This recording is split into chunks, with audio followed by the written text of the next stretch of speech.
So with a lot of new, this is an outlandish question, answer it if you want. With a lot of new surgeries going on in the world and things of that nature, you ever thought about doing like BBLs and stuff like that? I wish. I wish I was a plastic surgeon on the side. Get that money. Yeah, this is like Dr. Miami. How long does that? I guess is that the same process? I guess too. So it's a similar process. Mm-hmm. You can go about it one of two ways. You can do general surgery, or you can do plastic surgery, residency. But it's a similar time commitment. Okay. Just a different passion. I might be in there, boy. Dr. Minnesota. That'll be my new name. All the girls looking right. Yeah. All the girls looking crazy.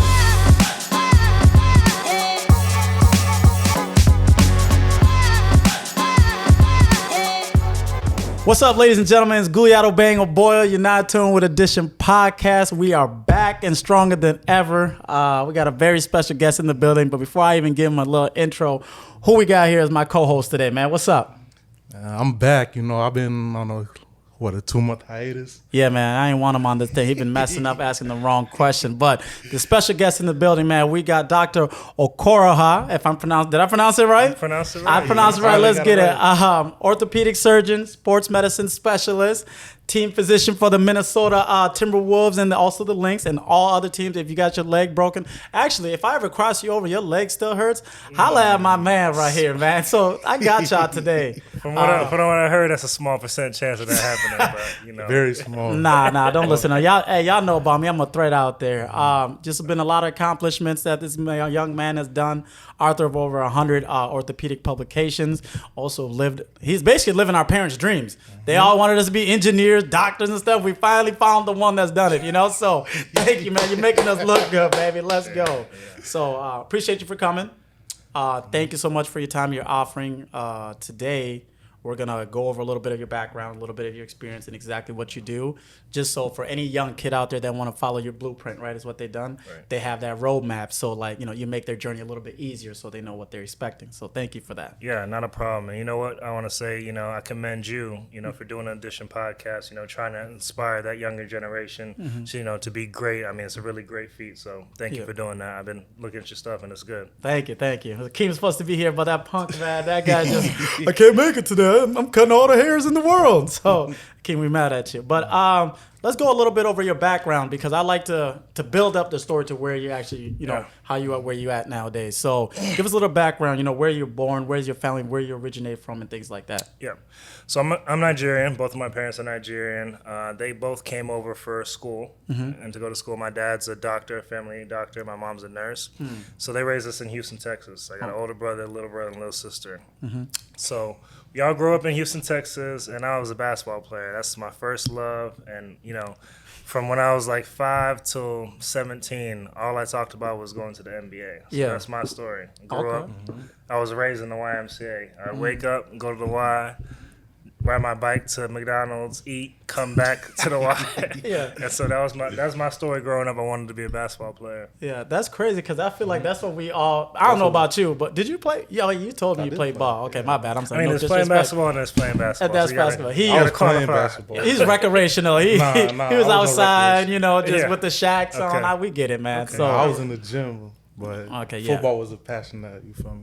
You got you to where you're at. Okay, gotcha. Okay, that's awesome, man. So I guess we all kind of did the same thing because I remember going to YMCA's where we're from, going to play and then going scraping up all the change we can get to get that what was it, McChicken or McDouble at that time? When it was cheap back then. Two Big Macs for $1? When it was cheap back then. What's the sandwich that they be making? You take the Big Mac and the double cheeseburger. You mean the McChicken and the McDouble? Yeah. No, we weren't mixing that. Y'all weren't doing that? Okay, I guess that's where I'm from. Okay, so Houston, Texas. Okay, so in high school, obviously you were playing ball because I was looking online, see some of your highlights. My man gave KD. Hey, KD, I don't know if you're going to see this, but my man stole the ball from you and went and dunked it. Your first game. So how you feel about that before I even touch on the collegiate side of things like that? So, in the moment, you don't really realize, what it is because that was his first game in college.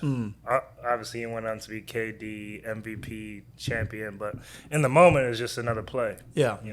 Wow. Yeah, if I did that, that'll be my highlight everywhere. It'll be everywhere. Now, I'll get rich off of it, okay? So, in college, tell us a little bit about your experience there, before you got into, the the medical field and things of that nature and that interest. You're playing ball, obviously. Tell us a little bit about your experience and where you were at and things like that. Yeah, so a lot of people ask me about, how are you able to play basketball and still go to school? And for me, it wasn't really difficult. I'm competitive by nature, so I kind of transferred that to my books. And so I had classmates that I used to compete with. Oh, you got a chemistry grade? What's your score? Who got the higher score? Yeah. And so for me, it was always just, another way to be competitive. I mean, I didn't have straight A's, but I think my GPA was like 3.4 in college. Oh, man. That's great. What's your GPA, dog? Right now, like 2.9. Oh, damn, boy. You got to bump that up. You got to bump it It'll up. be at a 3.0. 3.0? Yeah. That's the little magic number. I don't even know what I graduated. I couldn't even lie to you guys, man. But I was only good at like the classes that I like, the chemistries and things like that. Nah, I can't do it, man. That's just way too much, way over my head. Or I didn't want to invest time into it. So now talk about a little bit about time management, man. Being in that moment, like me, I went to D3, and we had like wake up at 5 something, go to the gym. We practice mainly just running and things of that nature, and then we also gotta go shower, gotta go eat, and then go to class. Tell us how time management worked for your end. Yeah, so it's all about discipline, right? So you got to have proper time management. For me as a basketball player, my coach always instilled in me being early for stuff. So I was always early, for workouts, early for classes, and then you got to time manage. So a lot of my teammates will tell you when they saw me, I was always had a book in front of me or on the computer, but I really got all my work done early, and then when it's weekend time, I had some free time to do other activities. Damn. You got something to say about that? Because this is what you're going through right now. Yeah, a little bit. So, like, what was your typical, like, let's say, since y'all do off-season workouts, what's the typical, like, morning? So typical morning, it depends on if we have practice. Some days we have practice at 7. We go to 7:45, and then classes, after that.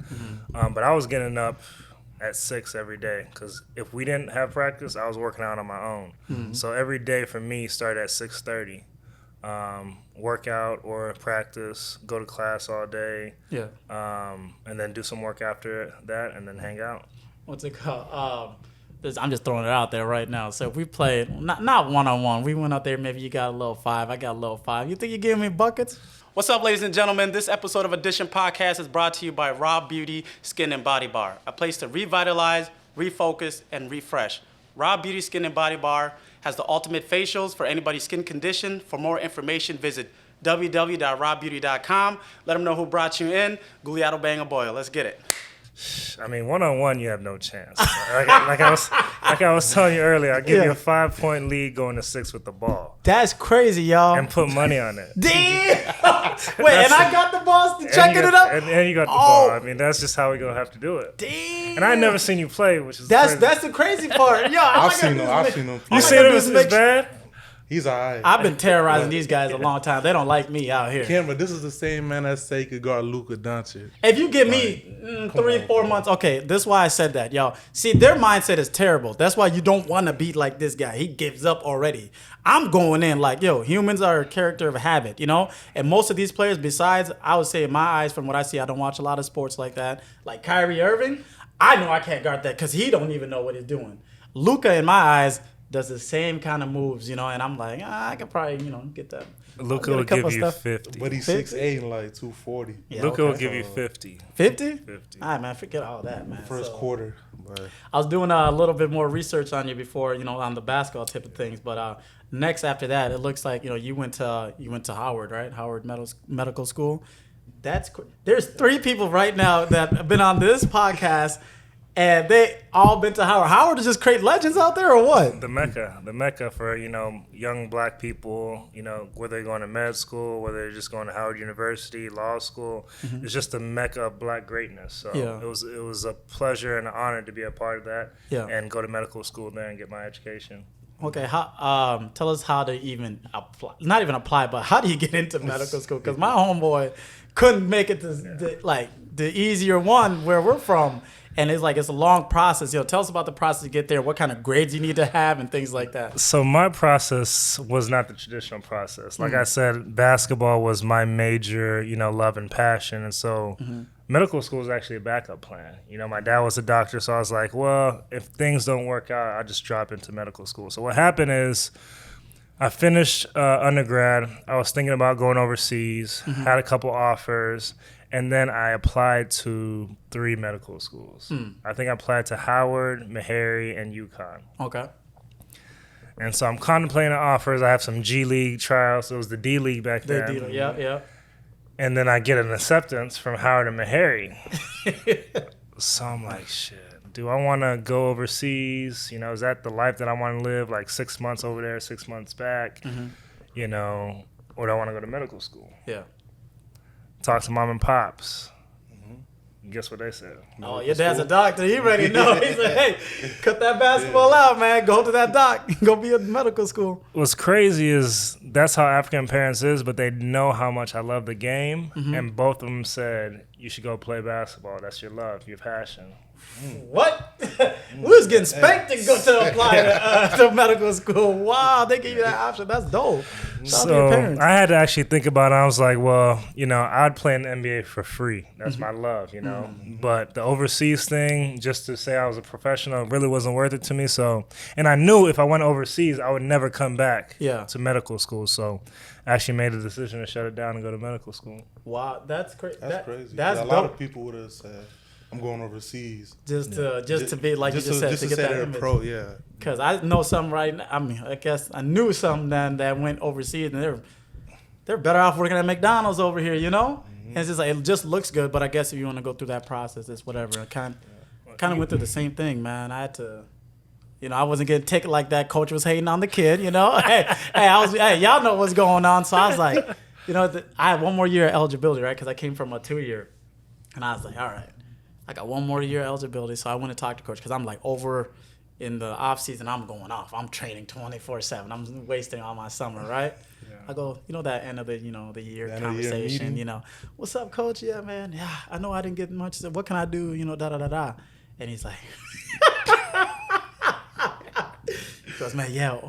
Oh boy, man, we love you on the team. You're a great guy for the, you know, I was like the locker room player, I guess, you know. Yeah. They're like, we love you on the team. We want you to be there. You're awesome. But I don't know how much tick you're gonna get next year. It's like, how do you, this dude's a fortune teller, I guess. He's like, yeah, because the competition we play with is like stronger, you know, very strong. And I'm just like, oh my God. And right there, my mind just blew, you know, because I had another opportunity to go to another D3. This coach was hitting me up. He was like, yo, come here and play. He came to the games, and I was just like, I made my friends, and once I make my friends, it's hard for me to just leave, right? So then I'm going, and I just like, guess I'm done playing basketball, the thing that I love playing, you know? And went the school route, and I guess it worked out best because I wasn't going to go overseas or anything, the NBA or anything like that. You know, reality hits sooner or later for a couple people, and I decided to take that route. Don't be letting the coach break your dreams, man. Yeah, don't let him break your dreams. Should I go back? I think I got eligible. Should I go back? I should go back. No, I think about it sometimes, though. Like, you know, there's always a possibility. So, hey, I could have went overseas. I could have done well and made it back to the NBA. Yeah. So there's always that, you know, what would have happened? Yeah. But life's that journey. It's the decisions you make, you know, that's going to, whether you do this or that, it's always going to go forward. You know, it's going to shape you to what you are in the future. So, you know, I feel like it's a great decision. Obviously, it's going well for you. It's going well for you. Now, tell us about the residency. You know, what is that, and what is like? How is that? What happens after med school after you graduate, right? Or talk a little bit about that. Yeah. So after you graduate med school, you pick a specialty of what you want to do. So either you want to do orthopedic surgery, you want to do dermatology, you want to be a neurosurgeon.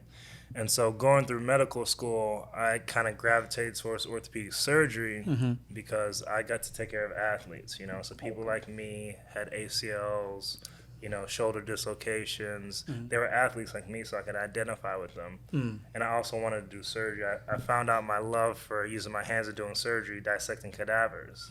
So I was like, I knew I wanted to be a surgeon. I just didn't even figure out what kind of surgeon. Yeah, cadavers, you got to explain. I just learned that probably like a year ago. You got to tell what that is. So your first or your second year of medical school, you go to the cadaver lab. So you have dead bodies, and you basically dissect all the anatomy out.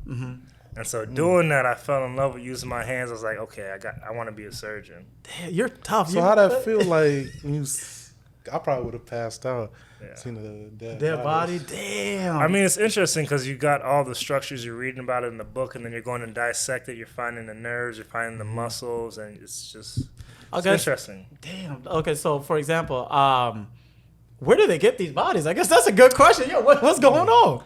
So people donate their bodies to medicine. So on your driver's license, you can say, "Hey, I want to donate my body to science," and either they're using it for surgical parts or somebody's using it in a dissection. Like for their wow, yeah. Don't cut me up, yeah. Leave me alone. Leave you alone. You don't want that donor Leave me alone. card? Hey, just put me in the ground. Let me fertilize the land, man. Let me just do that. That's my gift to y'all. That's my donation. But to some Earth. people want to cremate their body, so why cremate your body and burn it up when people can use it for science? Education. True. Yeah, nah, I'm out. I'm doing it traditional way. I'm taking the long road to the ground, 6 feet under, baby. So, how long is the residency? How long does that usually last? So it depends on what kind of residency you are. So if you're an internal medicine doctor, that's usually like 3 years. Orthopedic surgery is 5 years. Neurosurgery is 7 years. So it ranges All over the place. Yeah. So, put it all together with med school, residency, and whatever else that I'm missing. How long is that process for these people so they know what they're getting into? How many There's years? interest. Yeah, how many years? I think it's 14. So let's break it down. So you got 4 years of college. You got 4 years of med school. For me, orthopedic surgery, that's 5 years of residency. So then that's at 13 years. Yeah. And then after residency, I did an orthopedic sports medicine fellowship. So 1 year specialized in sports medicine surgery. So that's 14 years. Now, if you want to go this route, you got to put in 14 years. So do you have the patience? I'm talking to whoever thinks they want to be a doctor. Do you have the patience for 14 years? You're grinding, reading books this big, cutting up dead bodies and, and whatever else goes into that. Like, are you ready for that? Yeah. I just want the reality to hit, for these people. Yeah. So I'm pretty sure some of them already know what they're getting into. Can you do 14 years of college? You think so?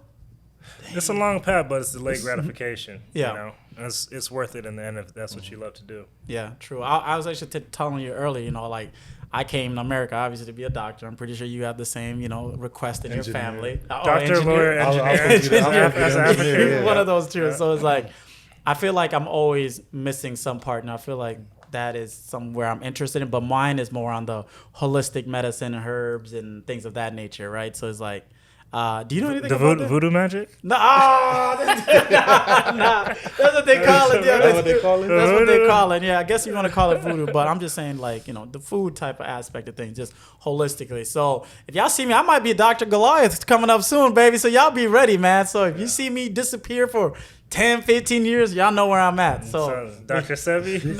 That's one of my guys, yo. That's one of my guys. Now, doing online research on you, I've seen that something that is kept coming up, at least from what I saw, is something like diversity in the field of orthopedic, right? Medicine. Yeah. Explain why that is important for, like you going in there, like seeing something. Yeah. And that so topic. as a person of color or a woman, we're just vastly outnumbered and underrepresented in the field of orthopedic surgery. That's important because a lot of the patients look like me and you. So imagine, you get your knee hurt or you hurt your shoulder, and there's no surgeon you can go to that really identifies with you, knows your plight, and can really relate to you. Yeah. So it's important, for me, after making it, to give back to those others that want to follow my path and give them a path and tell them, this is what it takes, this is what you have to do, and then help them get there. Yeah. And that's just really important for me. Yeah. Another reason why I started a podcast, because when I was younger, looking at these bigger companies, right?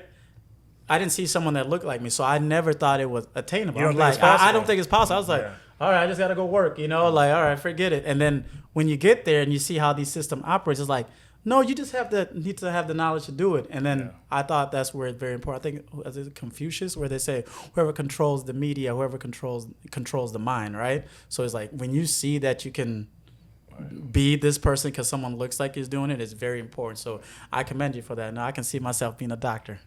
Yeah. That's one of the biggest things I get, as young African Americans or women. They're like, I didn't know that I could do this. Yeah. And just seeing me, they're like, well, how do you do it, and is this possible? I'm like, it's very possible. You just got to put your mind to it, have the right connections, and then get it done. Okay.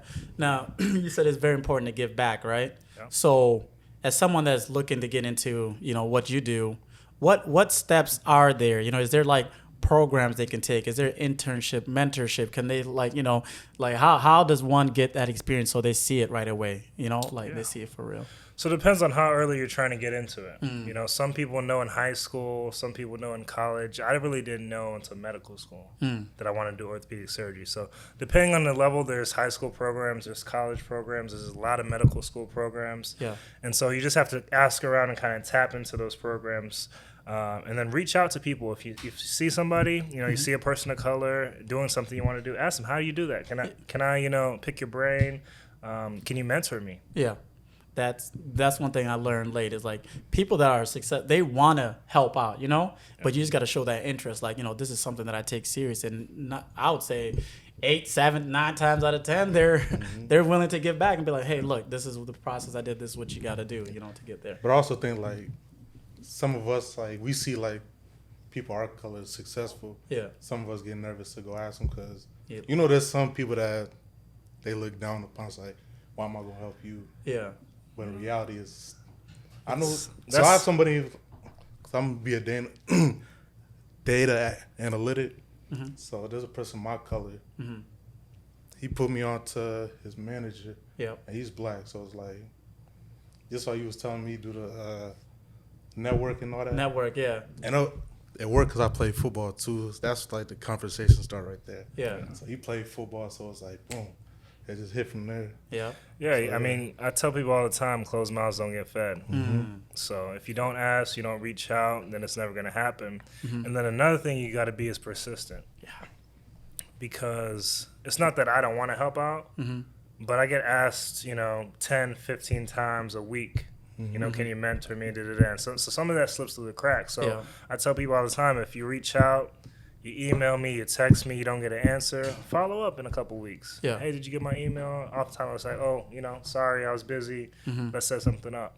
Yeah, just like in sales, working in sales, these people that we're trying to get involved with, and try to sell to, mind you, you're not the only company hitting them up. It's just basically like you're saying. There's multiple other people like you trying to sell. Like your competitors are hitting the same people up.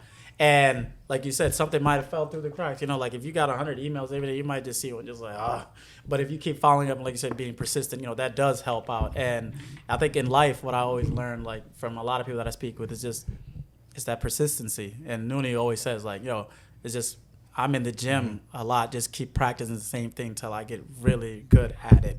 And even then, I still keep going because then, there might be another new move. But he comes back today. I'm going to play both of y'all one-on-ones. Hey, there's going to be film out there. I'm going to let y'all know. He's not going to play me. It's going down. It's going down. He doesn't He's want not those gonna drop it. problems. He'll play. He's not gonna drop the film. He's Oh. stuck on. I had the film. He's like, hey, man, forget that. Because I talk got too much. erased. Got it, yeah, man. Be like LeBron. Okay. Now, give us a day in the life of an orthopedic surgeon. You know exactly what you do. Like, what's up? What time do you wake up? How does your week go? How's your day go? Yeah, so for me, Monday through Wednesday is clinic. So depending on the day, we usually have meetings in the morning time. So we'll have a meeting from like 6:15 to 7.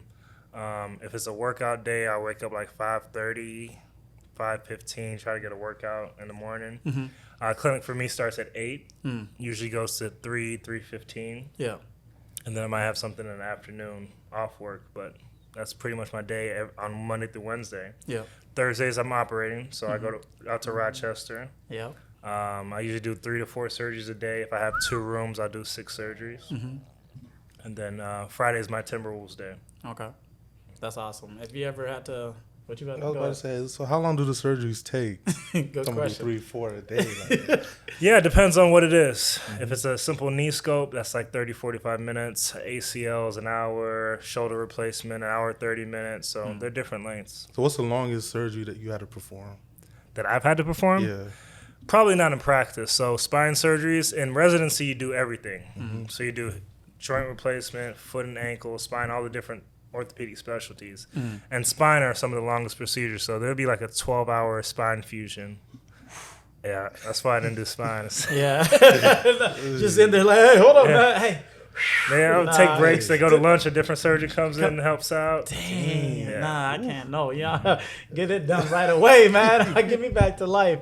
So, in the career that you're in, I'm sorry, in the career you're in right now, is this everything that you expect it to be? Like, is this your expectation of it, or is it different? No, I think it's everything I expected it to be. Mm-hmm. You always think, does it ever get easier? And you find out that your responsibilities change. Mm-hmm. So you're not worried about finances right now, but you're actually responsible for patients and patients' lives and patients' livelihood. So Yeah. you got to take it seriously, and you got to put in the work and the effort to be great at what you do. Yeah. Because you might be responsible for that 16-year-old that's trying to go to the NFL and NBA, and you got to make sure he has the right outcome. So that's why I'm so passionate about it. Oh, yeah, that's dope. Give us like a interesting story. Whether I think what you said earlier about the athletes, do they be? They be complaining like they be trying to get out of practice and all that. Doc, I'm hurt. You want to ask the behind the scenes questions? No. I'm not at too many of the practices, so I don't know about that. But I mean, for the most part, they're honest and they're hardworking. They're some of the world's best players, so they take it seriously. Okay. What's the sport with the most injuries? I guess like you get a lot. Sport with the most injuries. Yeah, where you're like, man, this sport's hurting a lot of people. Maybe we should cancel this. I don't know if there's more injuries in a particular sport. They're just different types of injuries. Oh, okay. And so You football talking about more severe? has a lot. Football has a lot of injuries, but they're just different types of injuries. Yeah. Yeah, because I was seeing your IG, man, and this guy I don't know what he's doing, but he's some medicine stuff, and I'd be scared. Like, okay, so sometimes you have to put like, bolts or nails or whatever. I don't know what the right term. Screws into people's leg. Yeah. You think when they go to the airport, they be having trouble? Not for small screws. Even if you have a knee replacement, it's so common right now that you just tell the security guy, "Hey, I have a knee replacement." They'll take you through the circular scanner. Yeah, it's not a big deal. Not a big deal. Okay, I was gonna say because if I get surgery, man, I can't get through the I airport. thought you don't believe in surgery. I don't. You know me, baby. I stick with my roots. Yeah. Africans. Okay. You don't know how many African parents I see out here, Somali, Ethiopian, they come in, the kids have an ACL tear. The kid wants to go back to sports, and they're like, no, we don't want him to have surgery. We don't believe in that. I'm like, his knee's going to be unstable. Yeah. This knee's not going to heal him. I assure you. I assure you this knee's not going to heal up on its own. But I just educate them, let them know what needs to be done. And usually after the end of the office visit, they're like, okay, we trust you, doc.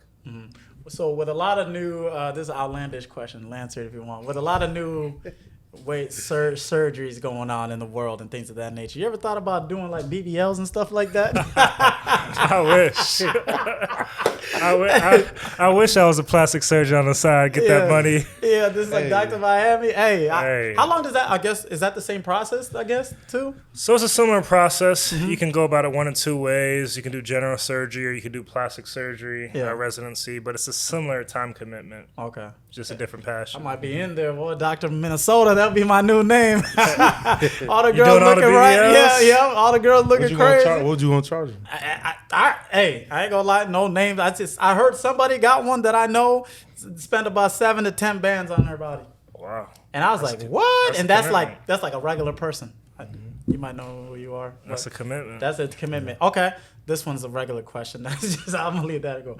Advice to aspiring orthopedic doctors and physicians. Looking back at it now, what advice can you give them to make their journey like better, faster than you did? Yeah. I guess you can't skip a lot of school, but I just see keep your mind on the prize. So stay focused. It is a long path, but you have to stay committed.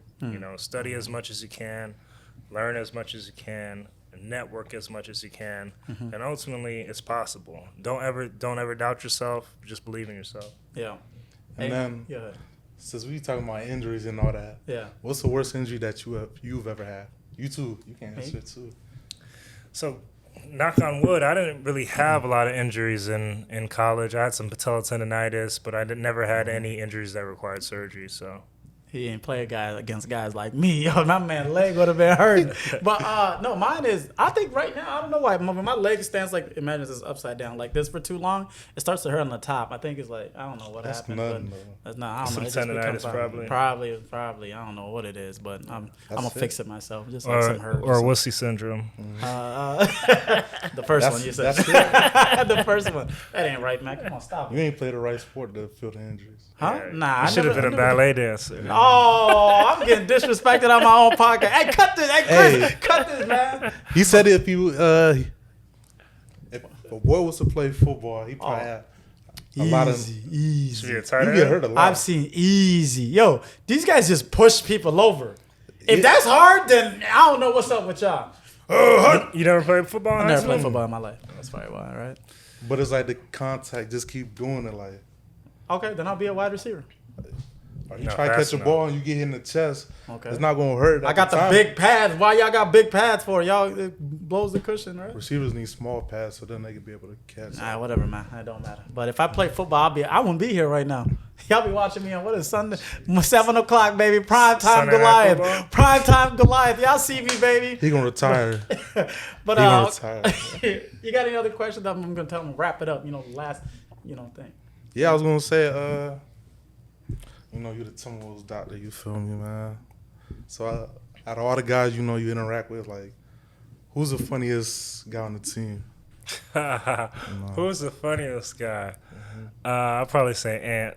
Ant's a character. He's a Southern Georgia boy. He say the craziest thing, but he also works. He's one of the hardest workers. So if you see him, he's always in the gym. He's always in the weight room. So I think there's a great balance of being yourself and being cool and chill, Yeah. and also working hard. And he's going to be a superstar in this league. Absolutely. What do you think they're gonna do? How they gonna do this year with the new pickup and all The like Western that? Conference Finals. I'm excited. I'm excited. We got a lot of good pickups. Yeah. Gobert, Austin Rivers. A lot of the guys that are coming in are pieces that we needed. Yeah. And so, we're gonna make a playoff run for sure. Okay. Yeah. They need one more player, baby. I'll be a locker room guy. Hey, Timberwolves, holla at me. I'll bring out the Hey, energy. we need a masseuse if you want to come in and give some massages. You can just. That's probably what you're good at, right? No, sir. I ain't giving no male in massage. Why? That's not my expertise. Okay. But yeah, that's all I had for me. I don't know if you want to wrap it up, whatever you got in your mind for these people, to what should they take away from this conversation, Like to wrap it up. This is the wrap it up special. Yeah, so stay focused, stay committed. Nothing you put your mind to is impossible. It's Dr. Okoroha Edition Podcast. Yeah. Strive for greatness. Hold Yeah. on. Come on, man.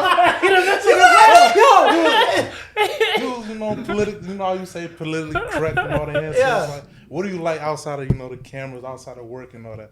That's a good question. Let the people know.